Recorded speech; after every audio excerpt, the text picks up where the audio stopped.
Talking a little bit about my uncles. One of my uncles was track coach at Fort Hays State for 35, 40 years. Terry met him. We were going to Denver. I was with the Kansas State track team. We took a bunch of girls one winter out to Denver in my car and got stuck in a snowstorm. So we stopped at Hayes. My uncle Alex was there and we got snowed in. We said, "Can we stop and stay with you for a while?" We did. She was talking to him about her running. She was doing 120 miles a week. And he said, "You're an idiot." And this was Terry. Jerry And, Jordan. Yeah. and he said, "That's way too much mileage." And she was trying to run with all the K-State men. This was early 70s. Barry Anderson was her coach. And when we got back in the car, she said, "What does he know about running?" And I said, "He's in Hayes, Kansas." I said, "Actually, he got offers to coach all over the country. He was offered to be the coach at UCLA, but he just loved little small town America." And he had a lot of all Americans. Anyway, he set Terry straight. And what was ironic, Alex is in the Kansas Sports Hall of Fame. When Terry went into the Kansas Sports Hall of Fame, I was there. And also Alex's brother, who threw the shot put in the 36 Olympics, he went into the Kansas Hall of Fame at the same year as Terry did. Sam had passed away, but I was there representing Sam and Terry. Anyway, gosh, Matthew, a lot of great stories, and I elaborate too much sometimes. Today on the podcast, we're in Kansas with somebody who's had a long career in running, starting in high school, had a bit of a hiatus, returned to running, inspiring lots of people, running in his 70s and going forward. I think you'll enjoy meeting and getting to know Brad. Welcome to Running in the 70s, where we interview, meet, and get to know athletes of all kind who were running in the 70s. I'm your host, Matthew Kleinowski.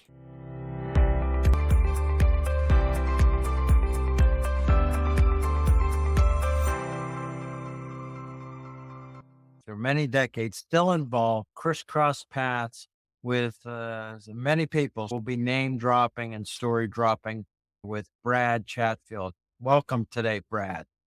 Thank you, Matthew. When I stumbled onto your site, and of course, Dave Waddle was the catalyst for this.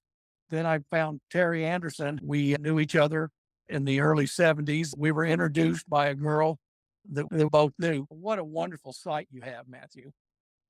It's interesting. I interviewed some teammates of Dave's, and I mentioned in the episode that, boy, I'd love to track Dave down. He's not on Facebook. No. And of course, he listened to it because they were his friends, and he called me up and said, "Hey, I heard you want to interview me." So he made it really easy and very generous with his time. Of course, he's a great guy and he's got a great memory and great insights into telling what it was like then. And that's what this is about. At whatever level people were, we all go through these things. What's your origin story as an athlete, a competitor, a runner? I grew up with a couple uncles, and they were all great athletes. Sam played football at Nebraska, threw the shot put at Nebraska University. He's number one draft choice in the NFL. My gosh, did he have stories? His brother played for Nebraska 4 years after that. He played in the Rose Bowl, scored the first touchdown in the Rose Bowl for Nebraska. I would sit around and listen to all their stories. Alex Francis was the head track coach at Hayes, and he looked at me and my short, muscular legs and said, "Oh, you're going to be a sprinter." I couldn't run a 14-second 100, so I ended up being a runner. They all said, "Are you going to go after golf or track?" I love telling this story. I tell my kids this all the time. I said, "My grandpa told me you can always play golf, but you can't run track all your life." And I thought, okay. So I went out for track. What year was that? Where About were you? What was the 66, school? 67, Yeah. 66, 67. I thought I would go out for track because I can play golf the rest of my life. He wanted me to learn to play golf because I would play golf the rest of my life. Matthew, the ironic thing is I'm still running masters track meets every year. And so Grandpa's long since passed away, but he was right, but I misunderstood his point. Yeah. Okay. What was your personal drive for competition and how well did you do? How did that feed into it? In school, I was not a great student. I struggled and I had to stay back in seventh grade. The class that I was with was tremendous athletes, and I was very little, very small.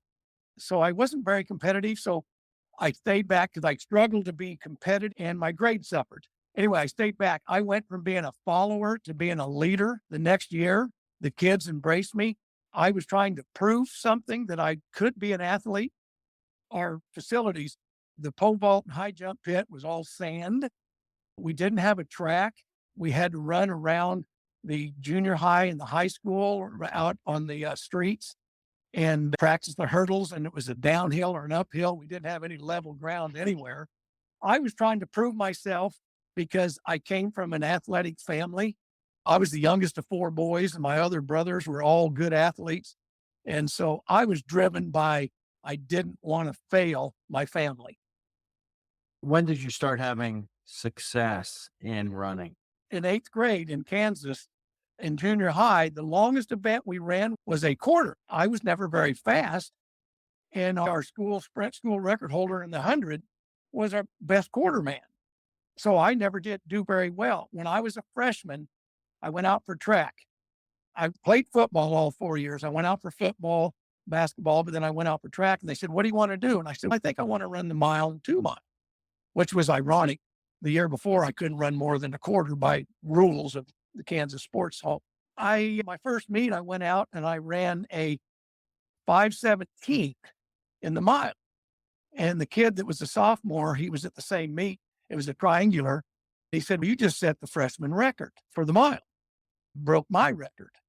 And I said, "Oh, okay." Then the next meet, we went to a big meet, had 15 teams. They lined me up. And of course, I had to get in my lane behind two other runners from our town because we all had to run the first and second turn until we could cut in. Took off and I ran a 450 mile. Second meet, second mile I ever ran. I was a star at that point. Everybody was going, "My gosh." I was only about 5'4" and 110 pounds. That was my big success. The school record holder was a senior, and I was about 8 seconds behind him in the school record. And we ran together all that year, and I had an incredible year that year. How was your coaching? Did they know distance running? Did they know kids? No, they were just managers.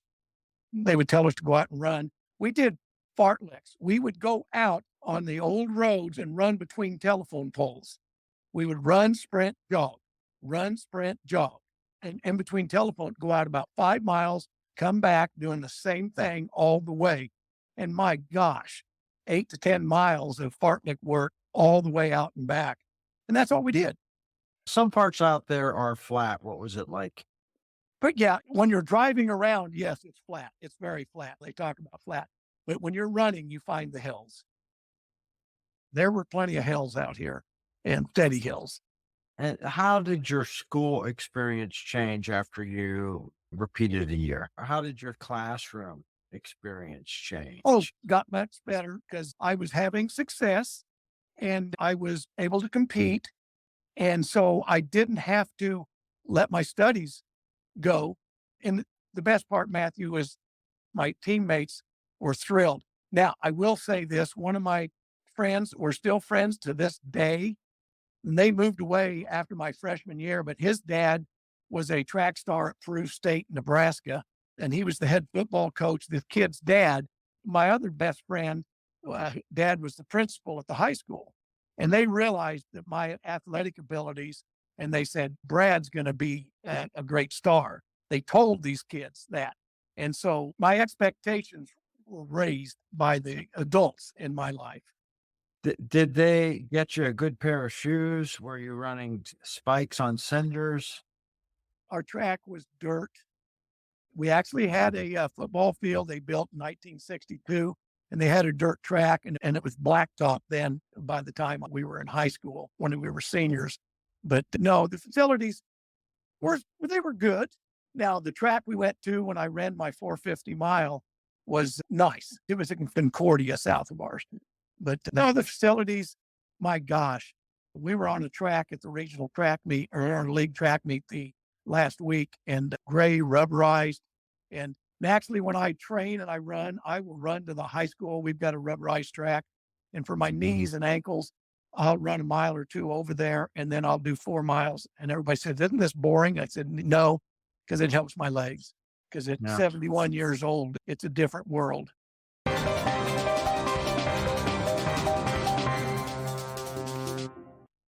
Okay, everybody says Brad's going to be a star. What were your expectations for the rest of your high school career, and what did you accomplish? Matthew, this is one of the stories I tell the kids that I'm working with now at the high school and the junior high. I became so full of myself and I absolutely ruined listening to Dave Waddle's podcast. He talked about he was a 450 miler in high school or junior high or whatever. And he got in a full ride scholarship when he was running a 450.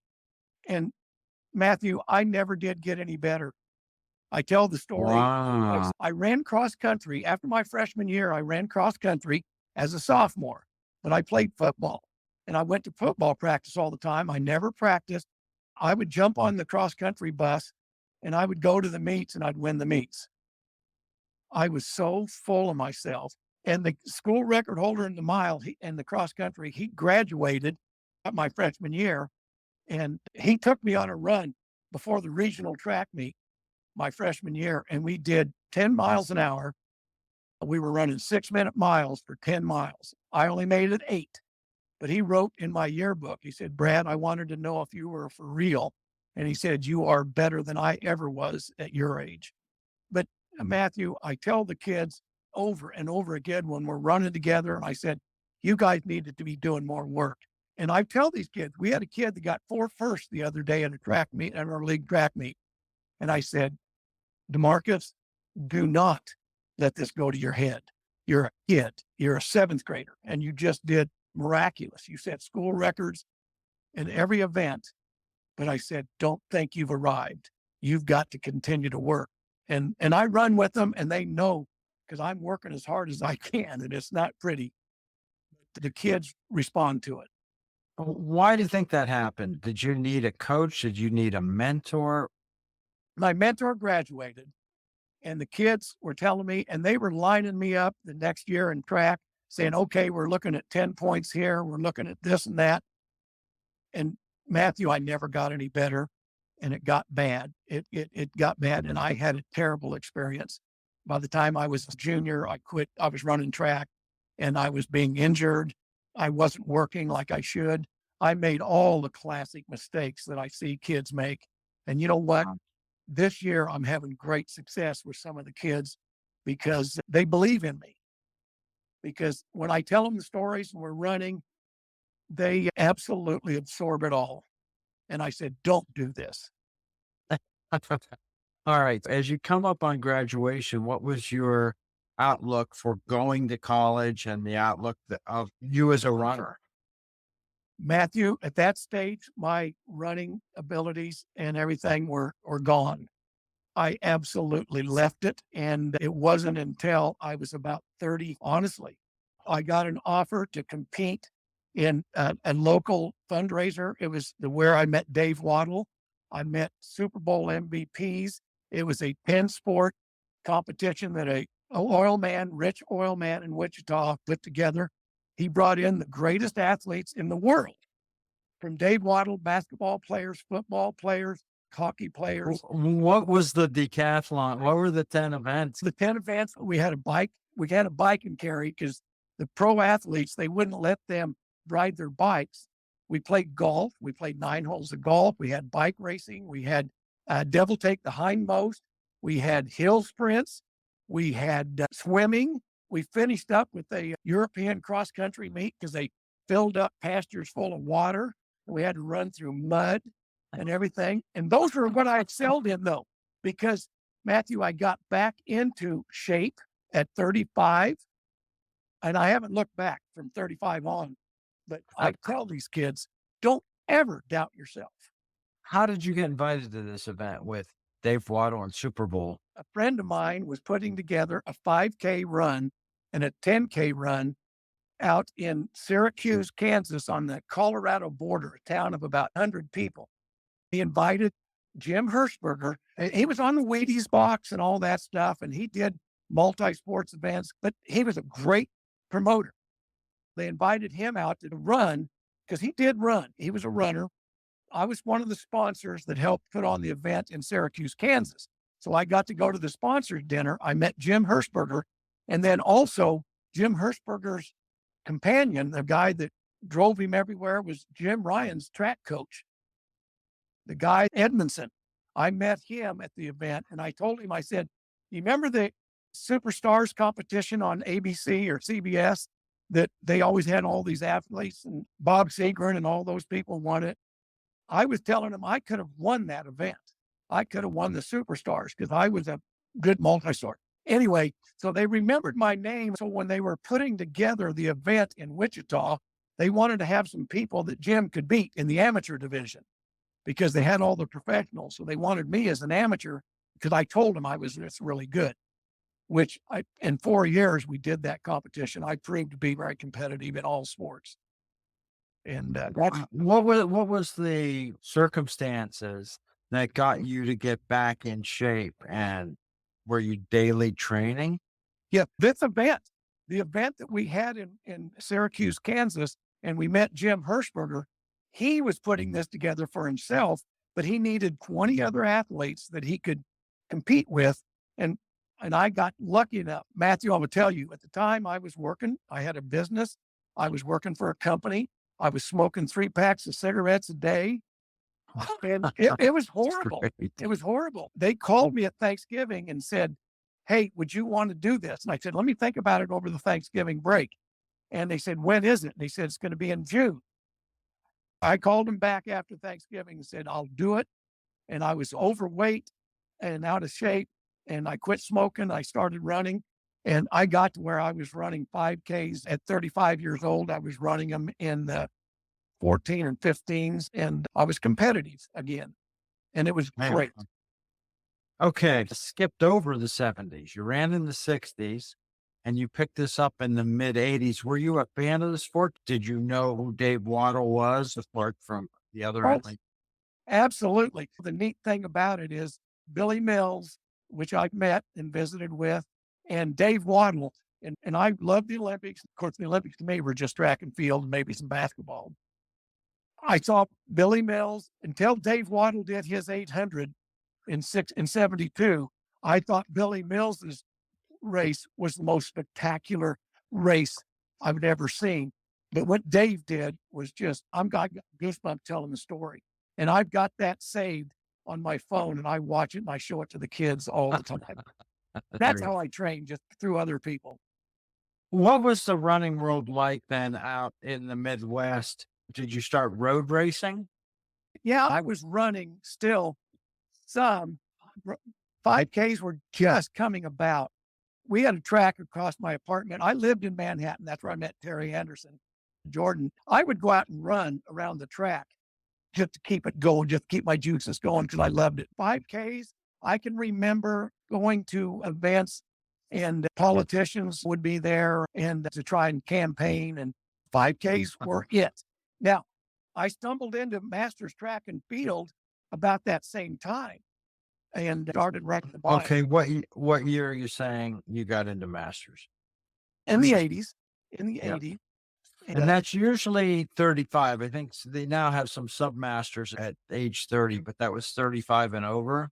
Yes, yes. And so after I did the Hirschberger thing and I got into it really heavily, met so many great athletes out here and they encouraged me. And I've got great friends, some guys from Iowa, and I need to get all their names because I have trouble remembering names.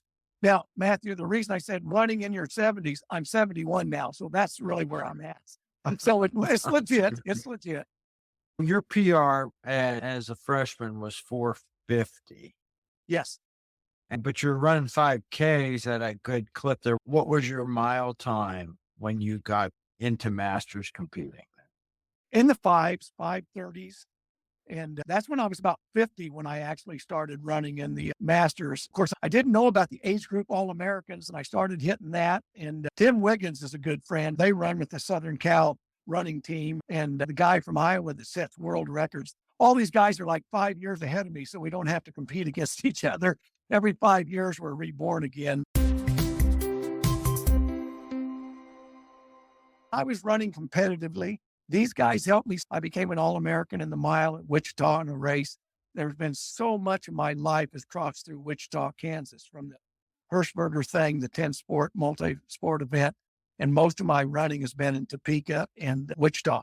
And it's good. We've got a lot of good organizers that do great events. My God, the community, the running community pushes us and supports each other. And the people Well, I've met. let's talk about you as a runner first. Running shoes you can buy now. Yeah. While you were through this, but by the time you really got into it, running shoes had blossomed.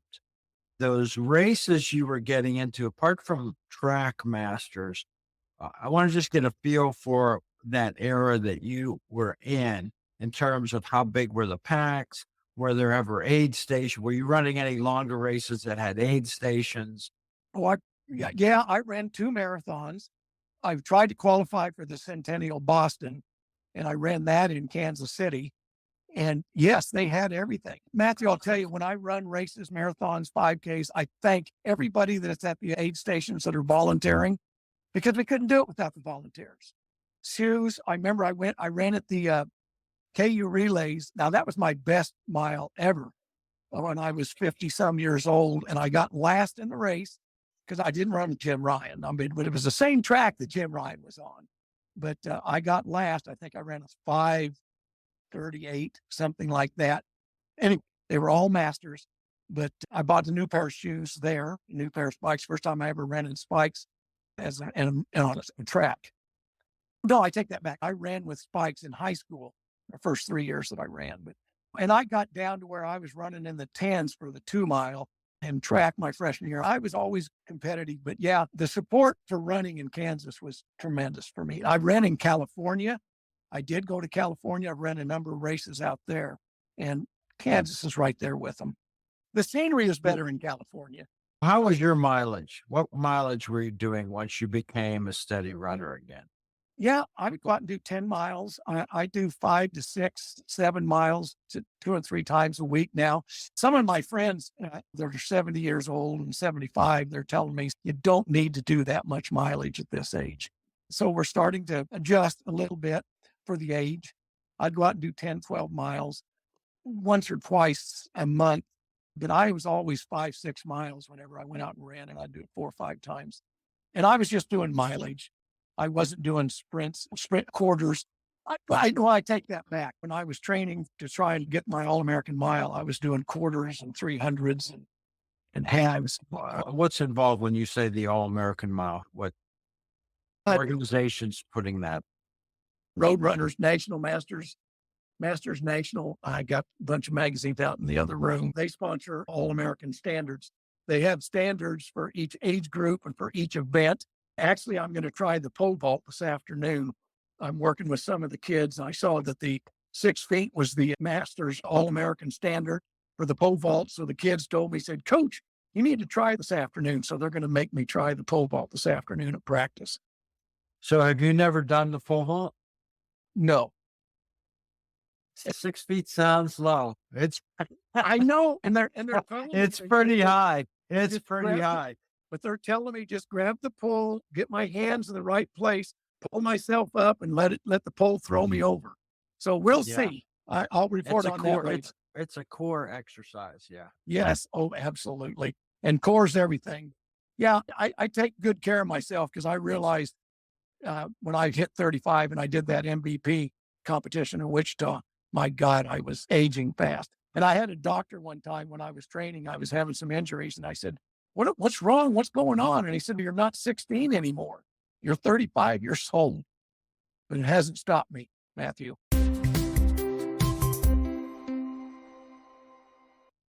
Let's talk about the idea of your pursuit of this become obviously a passion again. You mentioned running in California. What was your travel? Were you getting just races locally? How often were you traveling to race? Matthew, anytime I went anywhere, I would get online, and that's the best part about the internet, and find a race. I would go to Dallas to visit family. I'd find a race. I went to California. I found a race.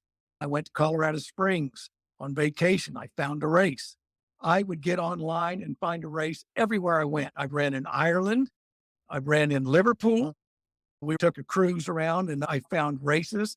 Any place I go, I find a race. And what's wonderful, I'll get to the front of the pack and they'll look at me. I'm 5'7". I'm shrinking actually, and I'm a little bit overweight, but I will line up and they said, you need to be back at the finish. I'll come in there and I'll beat every one of those guys that said, you need to be further back. You shouldn't be up here. I love just making people eat their words. And There's that competitive streak. And yeah, talking about how you were disappointed with the no improvement in school, how did that affect you psychologically that over time, processing that and looking at now you're time driven, achievement driven in running, and you're quite a different person now. oh, it changed my life. Terry Anderson, Terry Jordan. I used to run with her, Matthew, along this line of questioning. I'm one of those guys when I was younger that would say, oh, I could have been great. I could have. I could have done this. And of course, now I listen to Dave Waddle's podcast that you had, and I was parallel to him when I was a freshman in high school to what he was doing. And look what he did. But I never got any better. So Well, Terry, the famous line in Once a Runner from Frank Shorter. So, how'd you know I was a 4:30 high school miler? He said, we were all 4:30 high school milers. Yep. But anyway, Terry told me one time, she said, I don't ever want to hear that. You could have. You either are or you're not. Go prove it. And I went, oh my gosh. So those were, Terry was coaching then.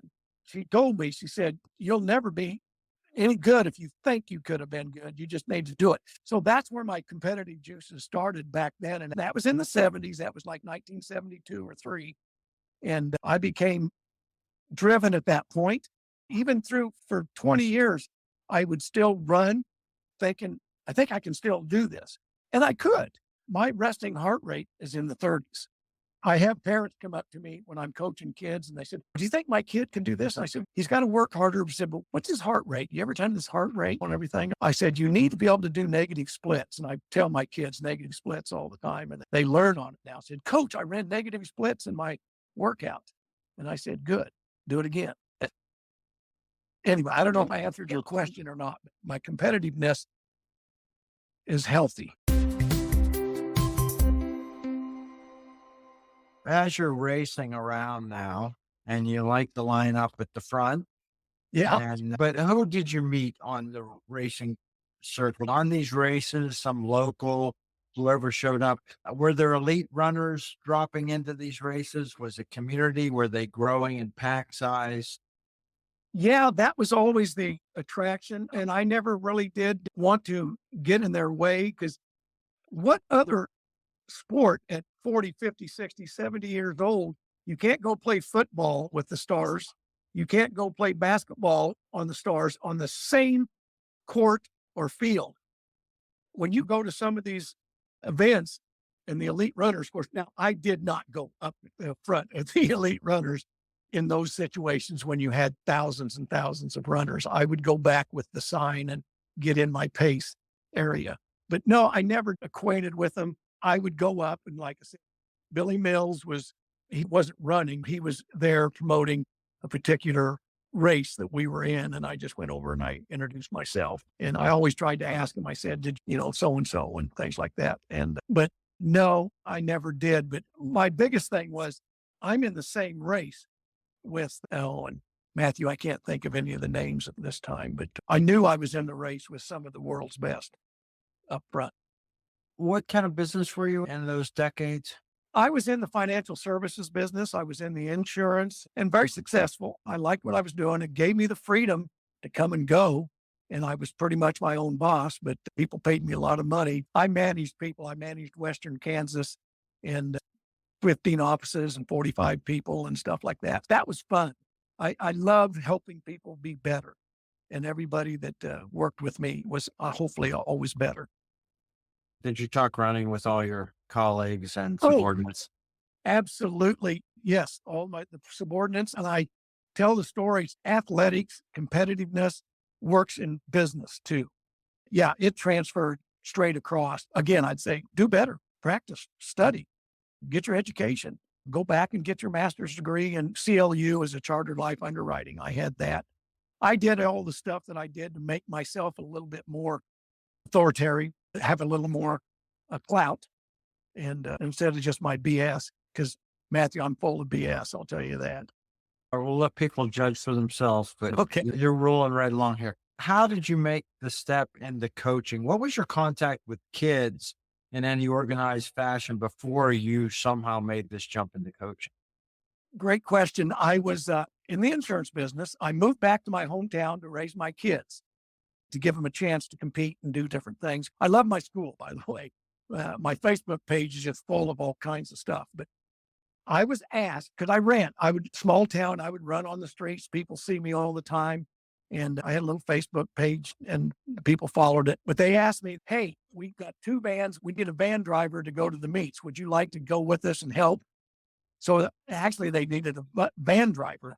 But I ran with the kids. I said, can I run with the kids? So I always said I was a professional runner because they were paying me to be a coach and drive the van.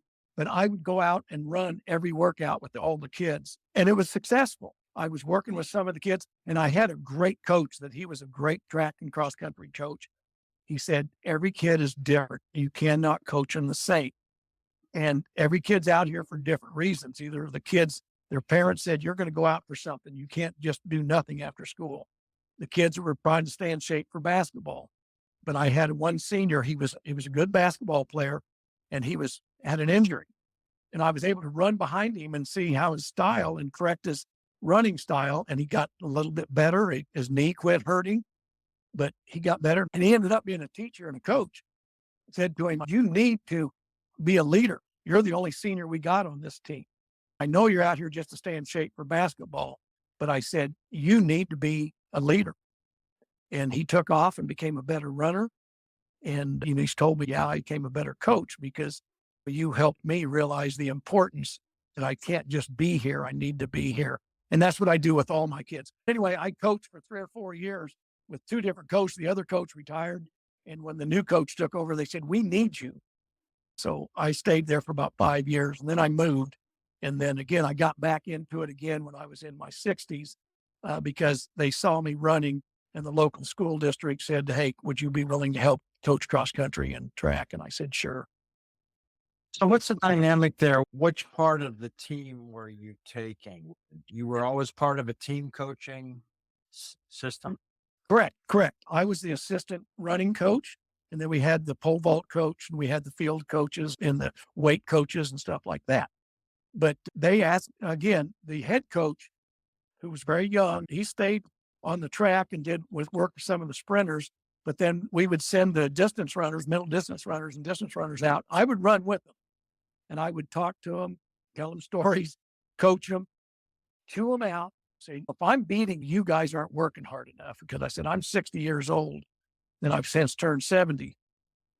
But yeah, Matthew, it's incredibly rewarding. And I'm actually faded into the junior high ranks, the 7th and 8th graders. And my gosh, are they soaking it up.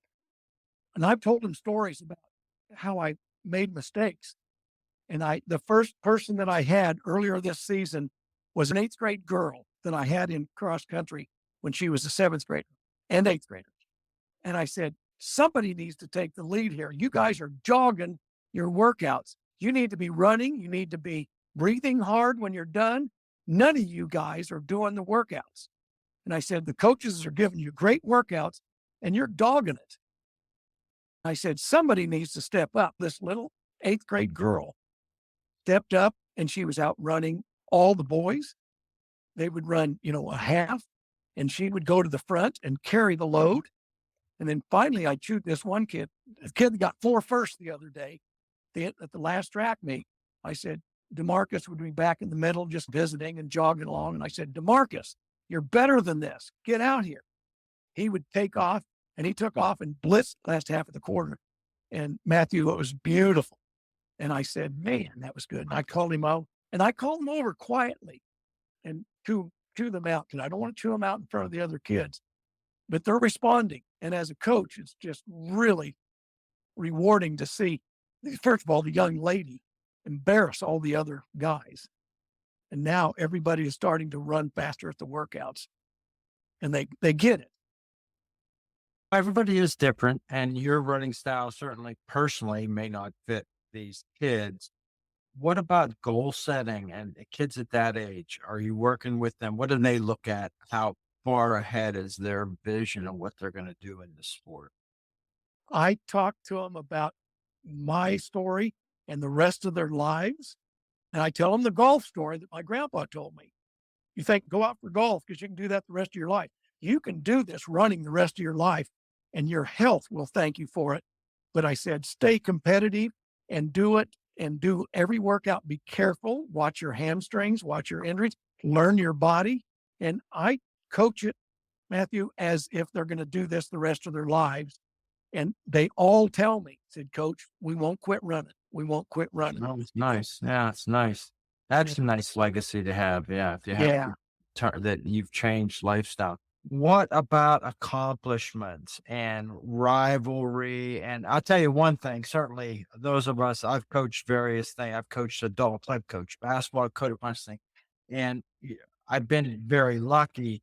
There are some horror stories where people get into coaching and say, I thought it was about sports, but it's about parent management. How's that part of coaching been for you? Great question, because it's a small town. They all know me. I'm easy to get to. And the parents say, oh, my son, my daughter, they just love you. Along that line, the kids all respond to me. And I'll be honest with you, I don't know how to say this, but some of the other teachers, I substitute teach also. And the kids, I'm their favorite. Oh, Mr. Chatfield, you're our favorite. The parents tell me that the kids just love me. Now, I will go talk to the parents. I had 2 7th graders at their first cross country meet, got top 10, got medals. Their first cross country run they ever did. After we got home and got off the bus and I was walking with them, I showed them the Dave Waddle video. And I said, you guys can be great. You are already good. You can be great. And they said, do you want to be great? Do you want to be a great runner? Basically, both of them said, no. I said, do you realize what you just did today? Do you realize what you just did? And I said, the world is the rest of your life you can do. Said, no. Okay, now they're freshmen now. It's been 3 years. I went out and talked to, because I know where their parents, one of them owns a lumberyard, went out and talked to them, and I told them about their son. He's having some issues. He's having stuff. And I said, I just want you to know that he's good.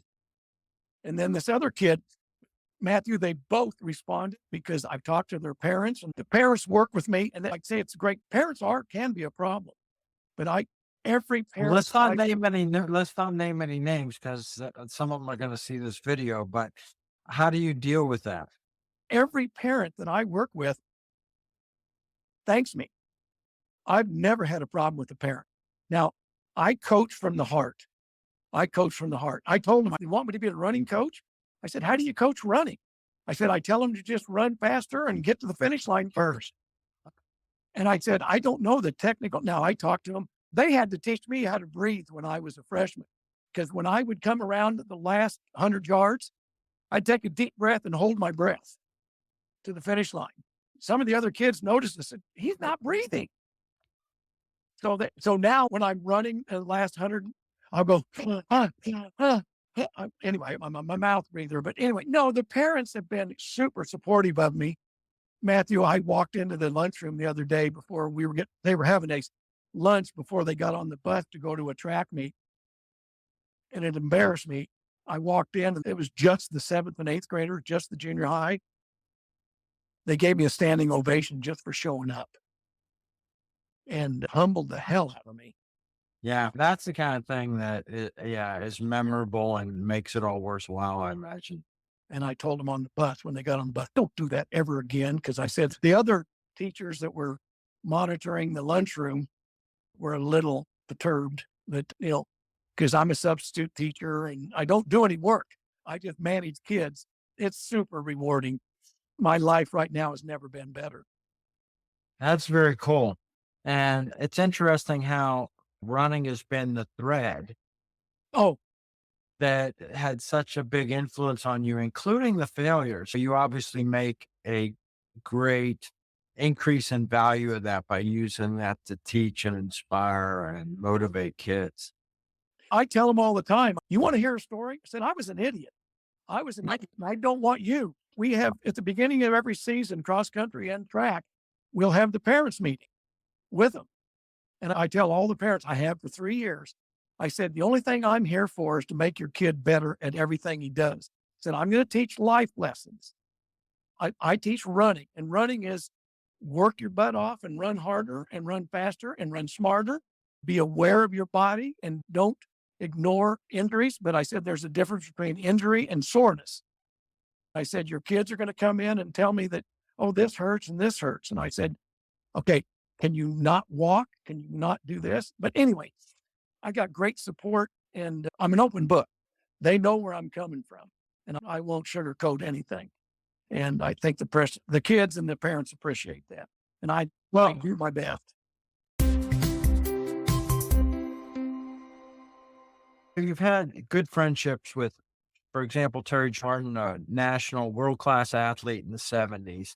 The sport now has changed. You were a fan then. What do you think about the change in the sports, the commercialization, the money, the professionalization of the running sport now? How does it look to you reflecting back now? A great question.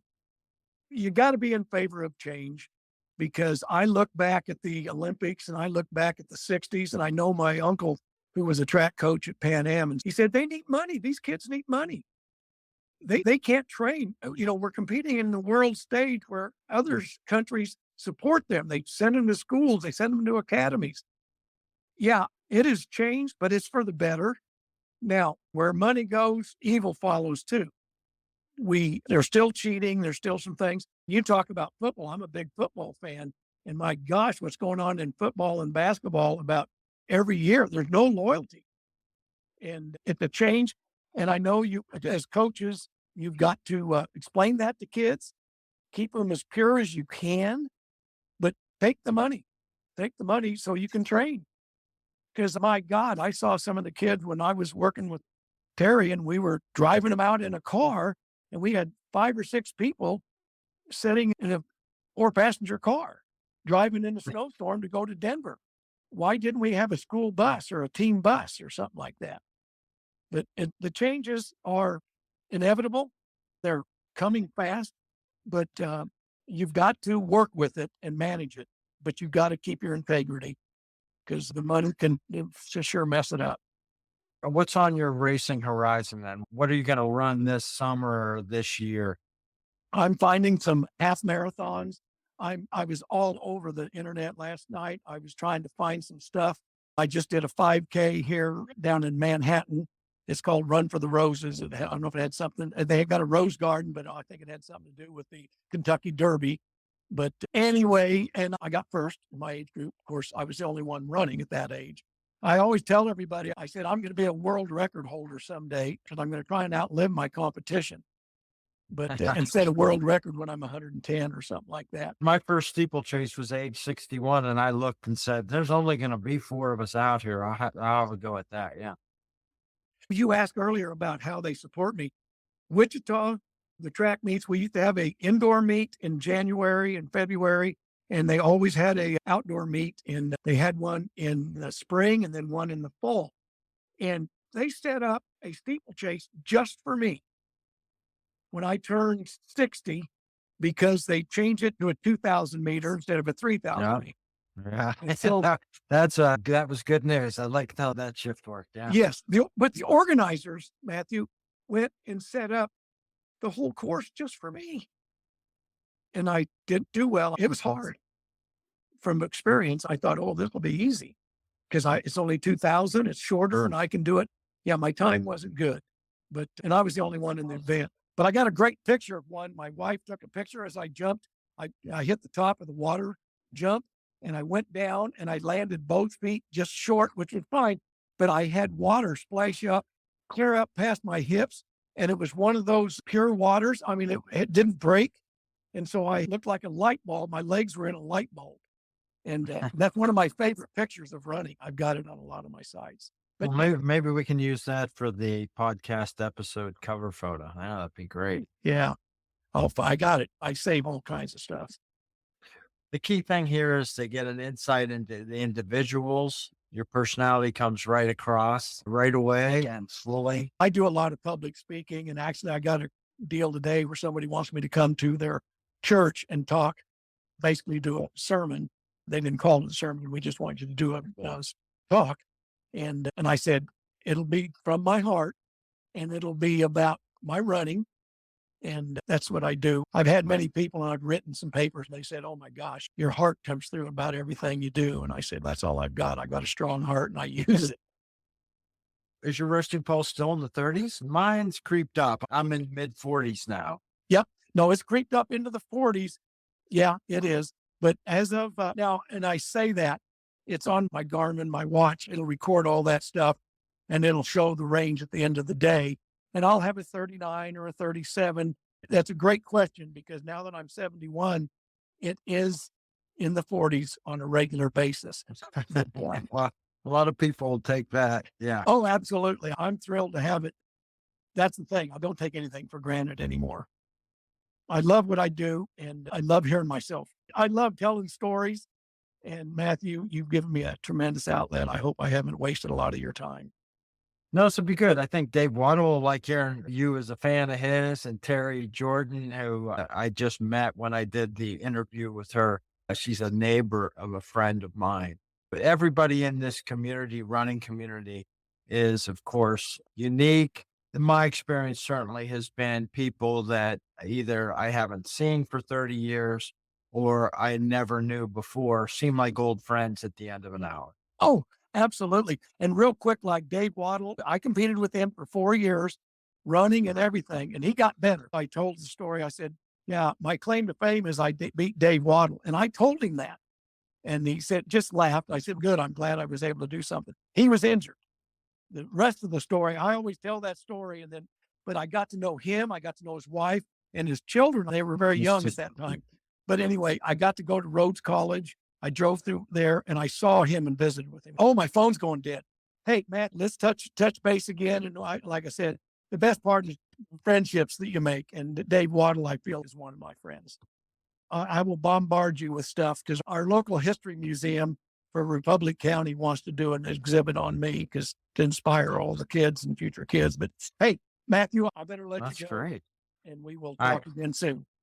Okay. I'll talk to you soon. Thanks. Thanks a lot, Brad. Thank you very much. Appreciate it.